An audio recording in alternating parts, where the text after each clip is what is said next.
Kamu mungkin mengira ini adalah pulau-pulau terluar Indonesia. Jangan salah, meskipun pulau-pulau ini dekat secara geografis dengan Indonesia, mereka sebenarnya menjadi bagian dari negara lain. Yuk kita menjelajahi rahasia di pulau-pulau negara lain yang lebih dekat dengan Indonesia ini.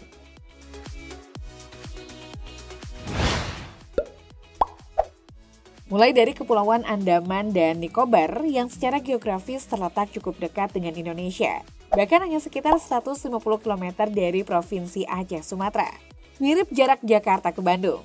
Tapi meski dekat sebenarnya, kepulauan ini memiliki status politik sebagai bagian dari negara India karena termasuk dalam teritori federal yang dikontrol langsung oleh pemerintah India. Kepulauan di Samudra Hindia ini sudah dihuni sejak 26.000 tahun yang lalu, awalnya oleh sekelompok masyarakat yang termasuk dalam rumpun bangsa Negrito, seperti suku Andaman Besar, suku Jarawa, suku Onge, suku Jangil, dan suku Sentinel. Yap, suku Sentinel itu loh yang terkenal sebagai salah satu suku terasing, paling agresif, dan paling ditakuti di dunia sampai saat ini. Pada masa kolonial, kepulauan ini menjadi basis maritim sementara bagi beberapa kekuatan, termasuk Maratha dan Austria. Pada abad ke-19, Britania Raya mendirikan koloni tahanan di kepulauan ini, menggunakan mereka sebagai penjara terasing untuk pejuang kemerdekaan India. Selama Perang Dunia II, kepulauan ini diduduki oleh Jepang sebelum akhirnya diserahkan kepada pemerintah India. India mengklaim kepemilikan atas kepulauan ini berdasarkan sejarah kolonialnya yang terkait erat dengan penjajahan Inggris. Mereka tidak pernah dijajah oleh Belanda seperti Indonesia. Pada letaknya sekitar 1.200 km terpisah dari daratan utama India, dekat dengan West Bengal. Sayang banget ya, nggak jadi bagian Indonesia padahal kepulauan ini memiliki potensi alam yang besar, termasuk pantai-pantai indah dan terumbu karang yang menarik untuk pariwisata. Luas wilayah Andaman Nicobar adalah sekitar 8.250 km persegi, yang terdiri dari 572 pulau. Hingga 2011, populasi Kepulauan Andaman mencapai 343.125 jiwa, meningkat sekitar 50.000 jiwa sejak tahun 1960. Sebagian besar populasinya adalah imigran yang datang selama masa kolonial, terutama dari latar belakang Bengali, Hindustan, dan Tamil. Penduduk asli seperti suku Andaman kini menjadi minoritas dalam populasi. Pada awal kontak mereka dengan dunia luar pada 1850-an, diperkirakan ada sekitar 7.000 suku Andaman yang terbagi menjadi beberapa kelompok, termasuk suku Andaman Besar, Jarawa, Jangil, suku Onge, dan Sompen. Namun peningkatan jumlah pendatang dari daratan mengakibatkan hilangnya wilayah dan penurunan jumlah penduduk asli karena ekspedisi militer, perambahan tanah, dan penyakit epidemi. Saat ini hanya sekitar 400 hingga 500 orang suku Andaman yang tersisa, dengan beberapa kelompok seperti Jangil sudah punah. Sedangkan suku Jarawa dan Sentinel masih mempertahankan kemerdekaan mereka dan menolak kontak dengan dunia luar.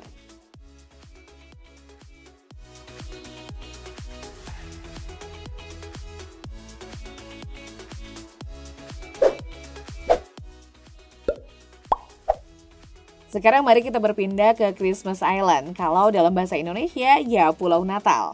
Uniknya pulau yang dekat dengan Indonesia ini justru memiliki jumlah penganut muslim kedua terbanyak setelah Indonesia, tapi kepemilikannya adalah Australia. Terletak hanya sekitar 350 km dari selatan Jawa dan Samudra, serta sekitar 1.550 km di barat laut dari titik terdekat di daratan Australia. Dengan luas mencapai 135 km persegi, Pulau Natal merupakan rumah bagi sekitar 1.402 penduduk. Terletak secara geografis terisolasi, pulau ini pernah jauh dari jangkauan manusia luar hingga abad ke-19. Penduduk luar menemukan pulau ini pertama kali pada 25 Desember 1643 oleh Kapten William Minor, sehingga pulau ini dianggap sebagai perayaan Natal olehnya. Pada 6 Juni 1888, Inggris Raya secara resmi menganeksasi Pulau Natal setelah tahu kalau fosfat di pulau ini melimpah. Pasca itu terjadi peningkatan aktivitas ekonomi dan mengundang migrasi besar-besaran, terutama orang-orang dari Cina dan Melayu.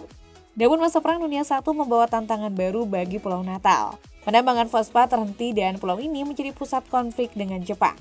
Pada 1942, tantangan Jepang menyerbu dan menduduki pulau ini, dan setelah kekalahan Jepang dalam Perang Dunia II, Pulau Natal kembali ke tangan Inggris dan kemudian dialihkan ke Australia. Pada tahun 1949, pemerintah Australia dan Selandia Baru membeli perusahaan fosfat Pulau Natal. Dan tanggung jawab administratif atas pulau ini dialihkan dari Inggris ke koloni Inggris di Singapura.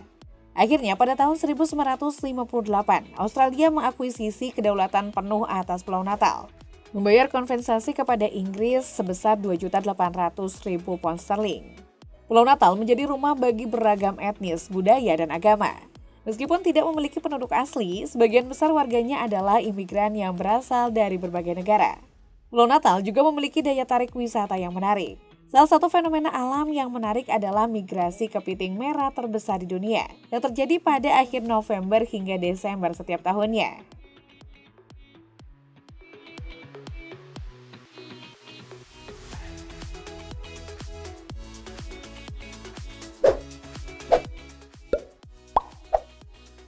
Next, ada Cocos Island yang juga milik Australia namun dihuni oleh keturunan Indonesia. Kepulauan yang juga dikenal sebagai Kiling ini adalah gugusan pulau yang terletak di sebelah selatan Pulau Jawa, Indonesia. Kalau dari Australia, Perth jaraknya 2.768 km, sedangkan dari Sumatera hanya kurang dari 1.000 km. Sebelumnya wilayah ini terisolasi hingga akhirnya ditemukan oleh orang luar pada tahun 1609 oleh seorang kapten laut Inggris yang memberi nama pulau ini berdasarkan banyaknya tanaman pohon kelapa yang tumbuh di sana. Lebih menarik lagi, sekitar 80% dari penduduk pulau ini berasal dari keturunan Indonesia dan Malaysia, yang secara etnis dikenal sebagai Cocos Malays. Mereka dibawa pada tahun 1826 oleh seorang pedagang Inggris bernama Alexander Hare, yang membawa sekelompok orang dari Malaysia, Indonesia, Afrika Selatan, dan New Guinea ke sini sebagai pekerja paksa atau budak.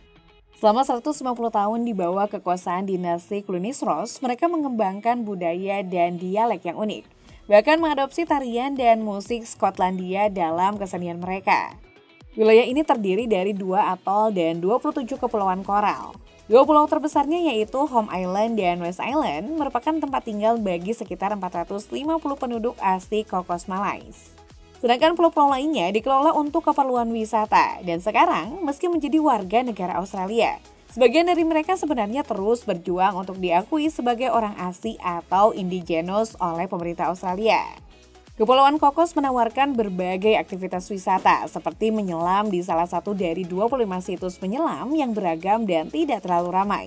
Pengunjung bisa bertemu langsung dengan berbagai spesies laut seperti penyu hijau, parimanta, lumba-lumba, hiu, belut murai, wrasse, dan jika beruntung ikan kokos pygmy angelfish.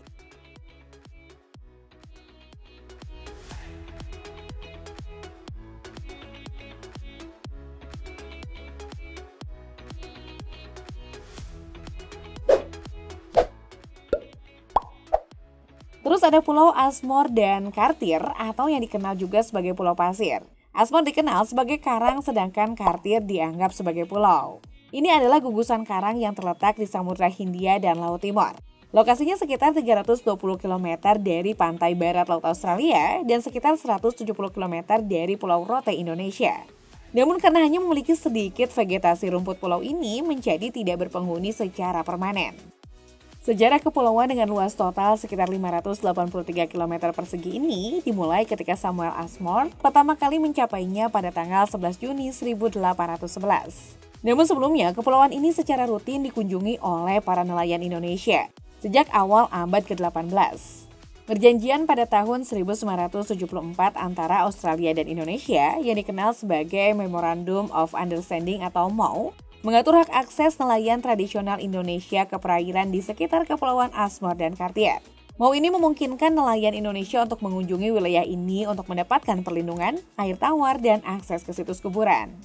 Meskipun tidak ada penduduk tetap di kepulauan ini, keberadaannya memiliki nilai strategis dan ekologis yang penting dalam konservasi dan manajemen sumber daya laut di sekitarnya.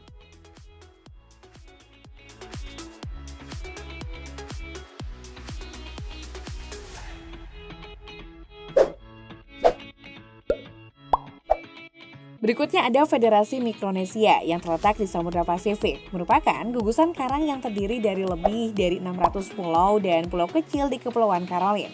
Dengan luas sekitar 702 km persegi, wilayah ini mayoritas terdiri dari lautan. Terletak di sekitar 5.900 km dari Jakarta saja. Pada tahun 1979, Federasi Mikronesia membentuk pemerintahan konstitusi sendiri dan menjadi negara berdaulat pada 3 November 1986. Sebelumnya, wilayah ini sempat menjadi bagian dari wilayah perwakilan Kepulauan Pasifik di bawah administrasi PBB, tepat di bawah Amerika Serikat. Mayoritas penduduk Federasi Mikronesia berjumlah kurang dari 100.000 jiwa dan mayoritas keturunan bangsa Polinesia. Namun ada pula penduduk minoritas seperti Cukis, Pohnpeian, dan Yepes yang berasal dari kawasan Asia dan Samudra Pasifik. Sejak tahun 1990-an, negara ini telah menjadi tujuan bagi para ekspatriot dari berbagai negara, termasuk Australia, Amerika Serikat, Eropa, Tiongkok, dan Filipina. Dan walaupun tidak memiliki kekuatan militer sendiri, Federasi Mikronesia memiliki perjanjian pertahanan dengan Amerika Serikat loh.